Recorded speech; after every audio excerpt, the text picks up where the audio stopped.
Hey, what's going on, guys? This is Miasin. This is a 4th place Card Brawlers local Salamangreat topping deck list from Brandon Bilecki. That was a local on May 23rd, so I'm actually kind of 1 week late. Actually, a bit more than 1 week, like 8 days or something. I can't count, okay? I'm just... leave me alone. But yeah, this is a pretty nice deck list. And yeah, huge shout-outs to the guy for actually doing so well with a deck that people just think is completely dead. And people just think that Tri-Brigade is the new, better version of this. And that Salamangreat just got power crept. And if they don't have Sunlight Wolf, the deck is unplayable. The deck got crippled like there's no tomorrow. I mean, Gazelle is at 1, Circle is at 1, and Sunlight Wolf is at 0. Sorry, not Sunlight Wolf, Mirage Stallion. I'm such a moron. However, if this card ever gets hit, the deck is 1,000,000,000% dead. But yeah, I mean, before you start, friendly reminder to like and subscribe. Motivates me so much to keep making videos like these. Alright, let's get into it. So, how many hand traps is the guy playing? 3, 5, 8, 10... can you even consider Phantasme to be a hand trap? Yes and no, because if it draws into another hand trap, then it was a half a hand trap, but if it doesn't, well, it's just a very small consistency card on your opponent's turn, which kind of also has the potential to negate Forbidden Chalice and Widow Anchors and stuff like that, which is super relevant, actually. People only really viewed this as a way to gain more consistency against Sky Striker back in the days, but one of the most relevant things about Phantasme was the fact that it could actually negate Widow Anchors, because yes, it actually does have that effect. As a matter of fact, my top 16 YCS Niagara winning match, I actually won the game 1 because I tribute summoned for Phantasme, since I actually had to play around Widow Anchor. And believe it or not, if I didn't tribute summon, I actually would have lost. So it's actually really crazy. The guy was holding a bunch of engages in hand, and I can tell because he just went Kagari, recycle back engage, and then Shizuku search engage, and he's like, alright, now you have to kill me through a bunch of Widow Anchors, and if you can't kill me, I can promise you that I will kill you next turn. So yeah, this card is really good at applying a lot of pressure, therefore I think it is an extremely good card in any format where Link summoning is a necessity. And just look at the competitive decks out there, like Tri-Brigade, Dragon Link, does Dragon Link summon?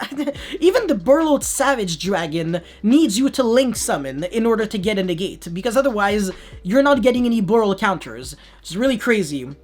But anyways, just a really cool, spicy deck list, and by spicy I mean very standard. I had 3 Nibiru, 3 Phantasme, 2 Parallel Exceed. Like how he's playing 2 and not 3. It's not that uncommon though. A lot of people are actually migrating to only playing 2, so I can definitely see that. 2 Lancia. The really shocking thing here is that he's playing 2 Ash in a deck that just capitalizes so much off of drawing Ash. If anything, I'd maybe play 2 Nibiru and then 3 Ash, because both of them are once per turn anyways, but this is recyclable, so it's kind of better in a way, but whatever. I mean, I definitely could be wrong. 2 Jaguar, triple debug with 1 Falco. Some people are also cutting Falco because they want the Salamangreat deck to be a bit more aggressive instead of being a bit more grindy. And then obviously the Gazelle, Buffalo. Yeah, this is better at 1 because you can search it anytime anyways. So if you draw if you play 3 debug with 3 Buffalo, it becomes way too much. And then 2 Spinny, perfect ratio. Foxy, very debatable whether you want to play 2 or 3. I'm definitely not the person to ask, but this guy definitely knows what he's doing, so 2 Foxy is definitely something that I can respect. Like I said, this interesting take on Ash's ratio, only playing 2. And then Prohibit Snake, this card's really good because it is a non-destructive, non-targeting removal, so you can actually out Winda and other annoying stuff like that. So this card's really, really, really good. Definitely consider playing it. It's searchable, by the way, so Lady Debug is actually a 1 card out to Winda, if I recall correctly. Alright, double Pot of Desires. Yeah, sure, between 2 or 3, that's fine. Triple-sided Mining.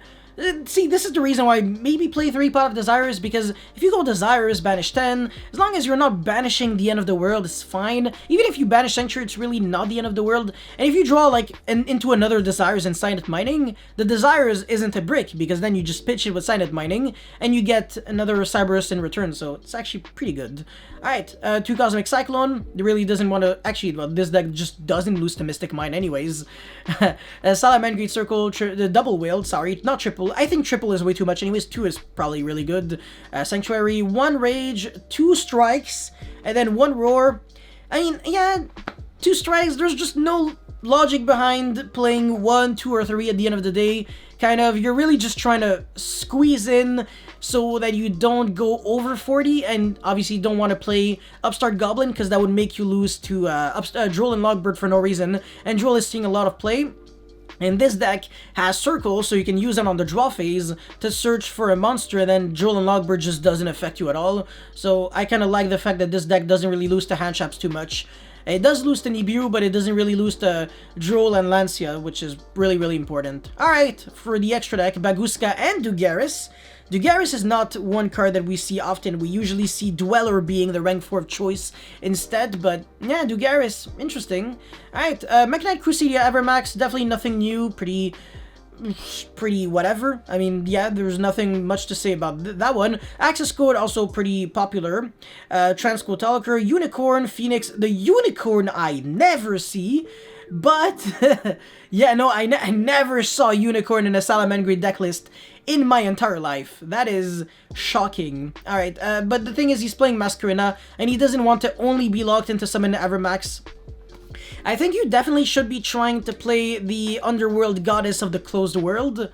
I think that would be a good card, and then... yeah, no, yeah, Masquerena definitely looks like a good option, though. Okay, cool. Anyways, Phoenix, Triple Sun of the Wolf, Splash Mage, obviously really good card. Kind of everything becomes like a 1-card access code in this deck, it's crazy. Okay, Masquerena, Double Veilings, is 2 enough? Yeah, I mean, probably. And then the Lingeribo, which allows you to play going second through just a bunch of annoying decks. And also, if you're scared of evenly matched, you just make this going first.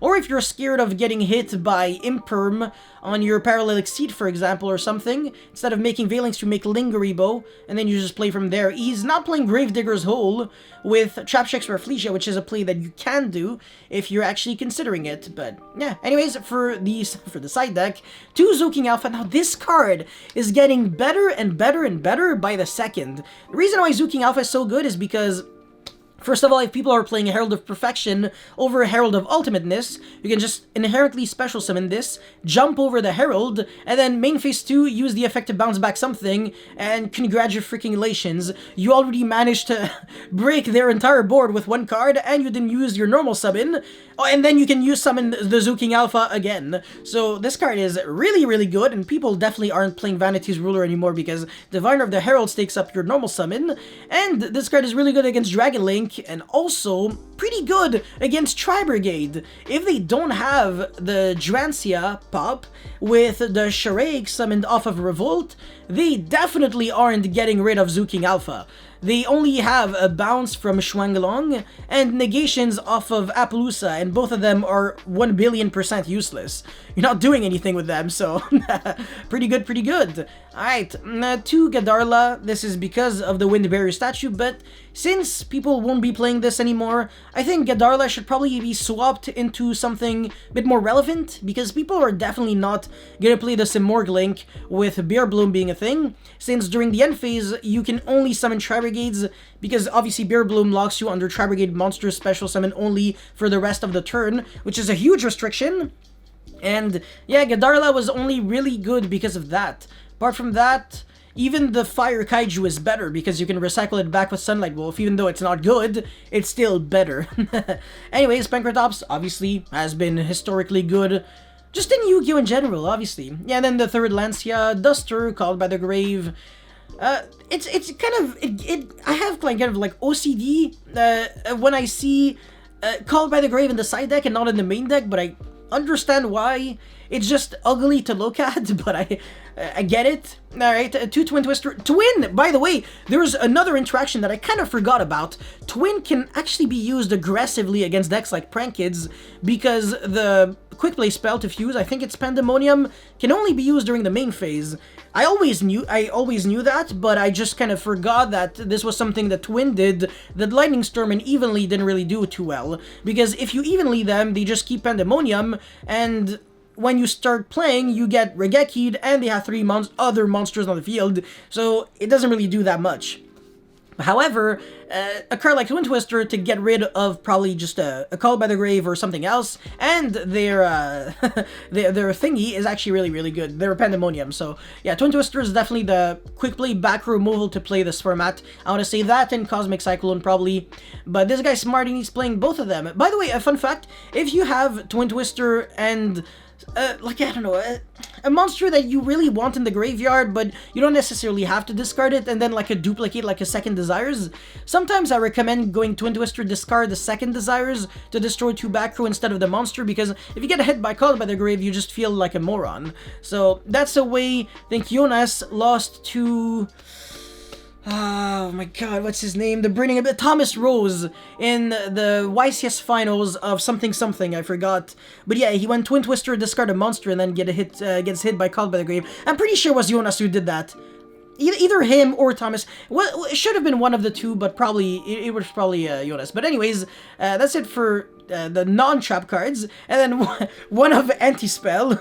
And yeah, if you hate Steven that much, sure, why not? You don't need to play multiples, because if you draw one, you instantly win the game. And if you draw multiples, then you start bricking. So the variety in the kind of floodgates that you play, honestly, is really, really nice. So I definitely do respect only playing Anti-Spell at 1. And then the 1 red reboot, this card's nasty because this deck OTKs at the speed of light. So if your opponent is playing a back row deck, you have red reboot and debug, this is already game. Oh, by the way, sorry, I actually forgot to mention, he's not playing Update Jammer in the deck. Feel like that's kind of incorrect. Feel like the Update Jammer should be there, the Dugaris probably shouldn't be there, and yeah, that's pretty much it. And Solemn Judgment, I 10 billion% disagree. If you're going first, you don't have to be afraid of evenly and stuff like that, because you already have the Linger Repo to protect yourself from it, and you also don't have to be afraid of Lightning Storm and stuff. Besides, you have Salamangreat Roar that is searchable anyways, but at this point, I just would be playing better cards going first. Like, Solemn Judgment is piss. You only play when you want to protect Floodgates. If you're only trying to protect a weak board, like a bunch of vanilla monsters, who cares? It's not relevant. So, yeah, when you have nothing to protect, Solemn Judgment is garbage. If anything, try to play 3 strikes, because Strike is way more powerful than Judgment. Way better. It's actually good going second, whereas Judgment is garbage. And also, you're under pressure, you're paying half of your life points.